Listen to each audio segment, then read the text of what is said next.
What's up, everybody? You're tuning in to BottomLineSports.net, serving up deeper insight on everything sports. Just as quickly as Linsanity started in New York, it could officially end tonight. The Knicks have until 11:59 p.m. to decide whether or not they want to hang on to the gem that they discovered last season. Jeremy Lin, the first American-born player of Chinese or Taiwanese descent, no athletic scholarship at a high school, undrafted out of Harvard, in the D-League, waived by the Warriors, the Mavericks, and the Rockets. Then all of a sudden, the most talked about athlete in all of sports. Leading the Knicks to 7 straight wins, he had some outstanding performances over a stretch in which he scored at least 20 points in 9 of 10 games. Should the Knicks keep Lin, or should they let him go? Let's get into it. From a business perspective, believe it or not, the Knicks seem prepared to do the right thing for a change. No one's arguing that Lin doesn't have a higher ceiling than Raymond Felton or Jason Kidd, the 2 point guards that the Knicks have acquired this offseason. Now, Lin does have deficiencies as a player, a less than stellar left hand, an off and on jump shot, a tendency to turn the ball over, and not much defense to speak of. However, there's no denying who's the best point guard out of Lin, Felton, and Kidd at this point in their respective careers. Even the Knicks themselves know who the best one is. They openly said that they brought Kidd in to mentor Lin, who they openly said would be the starter next season. And they had traded Felton before last season, even though he had a very promising year. But again, from a business perspective, there's no question at all that the Knicks would be doing the right thing in letting Lin go. Jeremy Lin signed a 3-year, $25.1 million offer sheet with the Rockets. Houston spiked the deal with what is known around the NBA as a poison pill by increasing the salary significantly in the final year of the deal. In this case, it's a whopping $14.8 million in guaranteed money in the third and final year of the deal. And it's obvious that the Rockets did that on purpose to checkmate the Knicks into a near impossible position of matching it. The Rockets' strategy of backloading the contract works to perfection in this situation because the Rockets know the Knicks are already scheduled to pay their 3 superstars, Melo, Amari, and Tyson Chandler, if you can call him a superstar, a combined $62 million before the 2014-2015 season.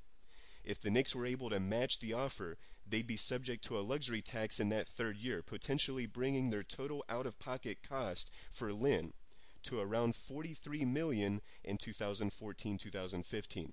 Now, yes, it is true that one of the positives that owner James Dolan was supposed to bring to the Knicks was his willingness to make it rain with no fear.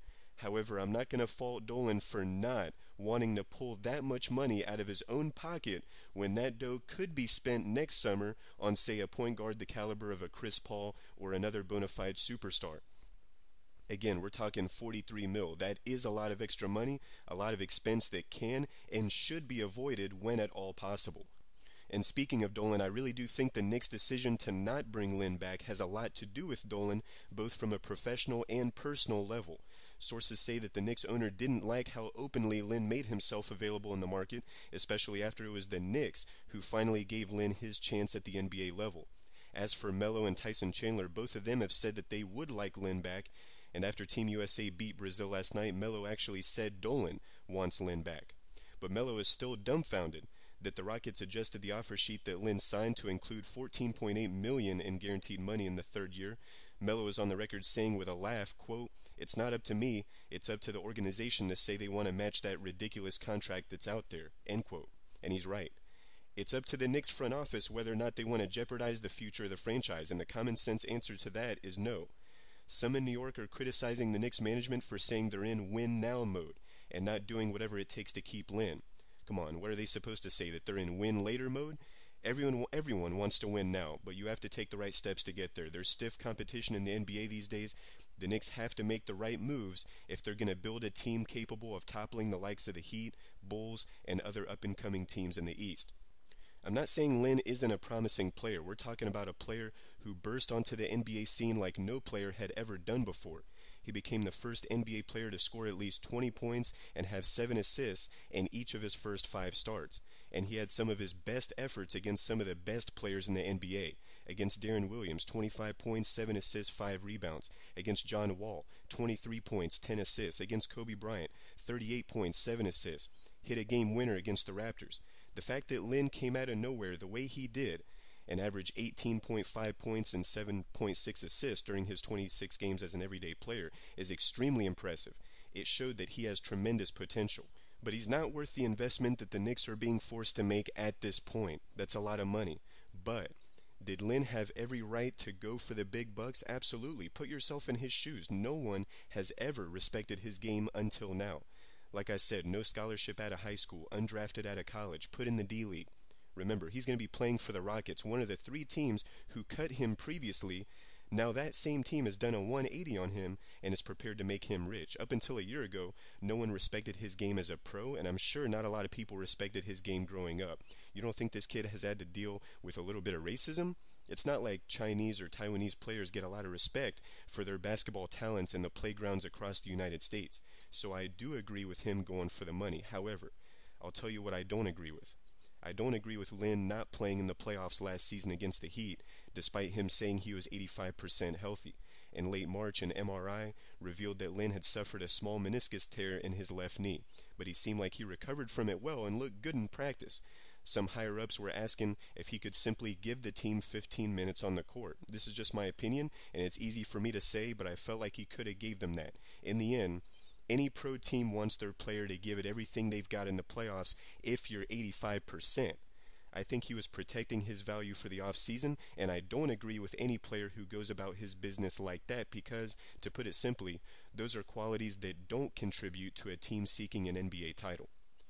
All the statistics from last season point to Lin having more upside than Felton. He's a little more than 4 years younger at 23 years old. His marketing value in the Big Apple was limitless.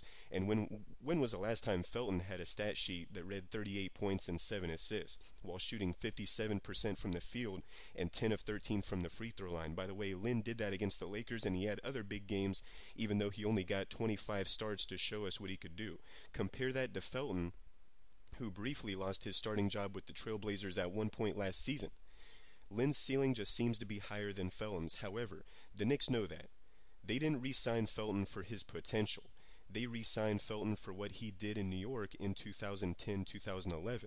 Felton had a good year with the Knicks that year, scoring 17.1 points per game in 54 games before the Knicks sent him to Denver in February 2011 as part of that package for Melo. But Felton, who will start this year if the Knicks don't match Lin's offer tonight, him and Stoudemire had great chemistry running the pick and roll that year. But Woodson doesn't run pick and rolls as much. He runs more isolation plays, which is where Lin excels as a player.